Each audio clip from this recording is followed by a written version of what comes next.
여러분 안녕하십니까, 진성호입니다. 이제 본격적인 대통령 선거전이 사실상 시작됐습니다. 오늘 더불어민주당은 이재명 민주당 대표의 최고위 발언을 계기로 결국 내란이 터지고야 말았습니다. 자, 지금 국민의힘은 무려 15명 가까이나 되는 대권 잠룡들이 지금 이 대전쟁을 예상하고 있습니다. 그런데 민주당은 전혀 다릅니다. 이재명밖에 없습니다. 이재명 1극 체제, 그리고 잘 보이지도 않는 김두관, 김경수, 김부겸, 김동연, 아무튼 민주당은 이재명 독주 체제입니다. 자, 그런데 뜻밖의 이곳에서 더불어민주당의 내전은 시작됐습니다. 바로 개헌입니다. 그리고 이 전쟁의 앞장에는 우원식 국회의장이 서 있습니다.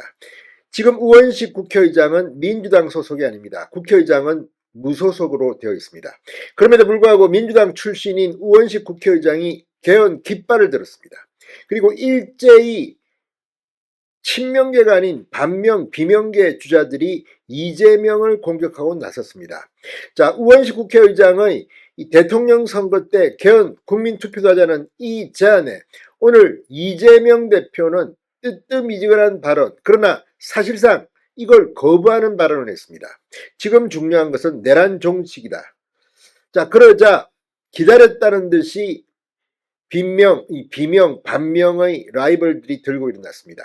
개헌을 고리로 이들은 우원식 국회의장 편에 서서 이재명을 공격하기 시작했습니다.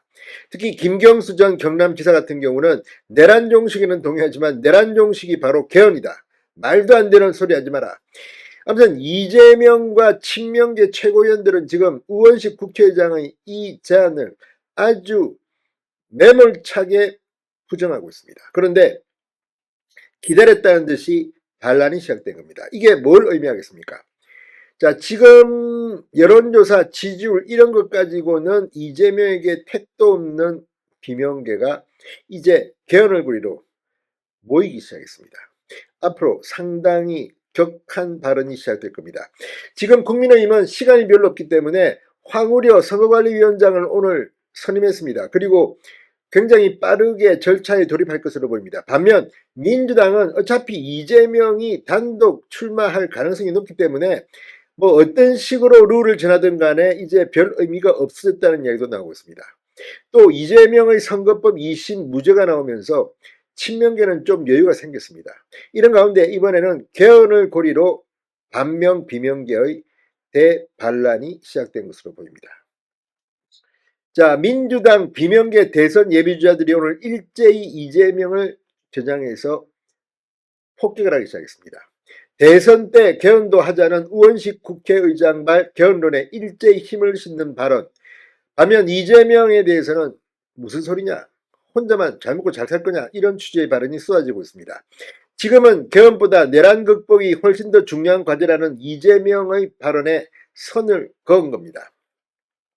자, 김부겸 전 총리는 오늘 페이스북에 글을 올리고 국민은 탄핵 이후 무엇을 할 것이냐고 묻고 계신다. 내란을 일으킨 대통령을 파면하는 데 그쳐서는 국민의 절실한 물음에 답할 수가 없다고 썼습니다. 개헌과 내란 종식은 양자택일의 문제가 아니다. 내란 수습을 핑계로 개헌을 방관하는 태도는 아니라고 비판했습니다. 김경수 전 경남지사도 내란 종식과 개헌 추진은 대치되는 이슈가 아니다. 개헌은 완전한 내란 종식으로 가는 근본적인 길이라고 적었습니다. 개헌 논의를 정쟁의 수단으로 삼는 내란 세력은 단호히 응징하고 민주주의를 지키는 개헌으로 논의 방향을 집중하자고 제안했습니다. 김두관 전 의원은 오늘 대선 출마를 가장 먼저 선언했습니다. 그러면서 물리적으로 시간이 부족하다고 하지만 지난 15년간 정치권과 시민사회에서는 개헌 논의가 누적된 만큼 충분히 가능하다.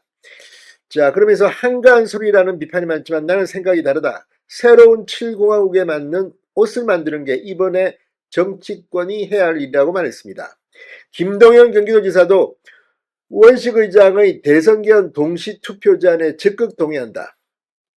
개헌은 새로운 대한민국으로 가는 관문이 될 것이라며 대선 후보가 공략하고 선거가 끝나면 흐지부지 되는 역사가 반복돼서는 안 된다고 썼습니다. 이재명도 또 흐지부지 할 거지 이런 압박으로도 들립니다.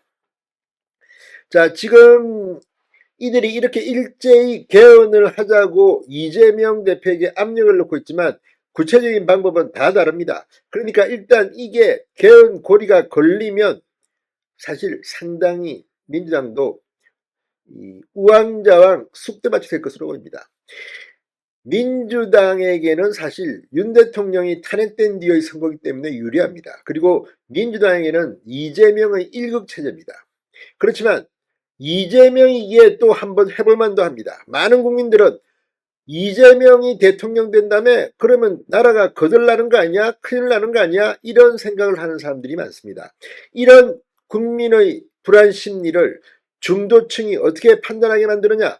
이번 대통령 선거는 이재명을 향한 가장 효과적인 경쟁을 할 수 있는 사람이 국민의힘 보수진영의 후보가 되어야 합니다. 자, 어떻게 될지 오늘 이미 15명 가까운 사람들이 자천타천으로 거론되기 시작했고 국민의힘은 이제 선관위를 구성하고 절차에 돌입했습니다. 지금부터는 정말 그렇게 간단한 일이 아닙니다. 이제 감정만 가지고 에이 한 식으로도 안 됩니다. 아주 정교하게 이재명을 잡을 전술 전략을 세워야 할 것으로 보입니다. 이미 민주당 내는 권력이 눈앞에 아른거리니까 투쟁에 들어갔습니다. 진성호의 융단 폭격이었습니다. 여러분 감사합니다.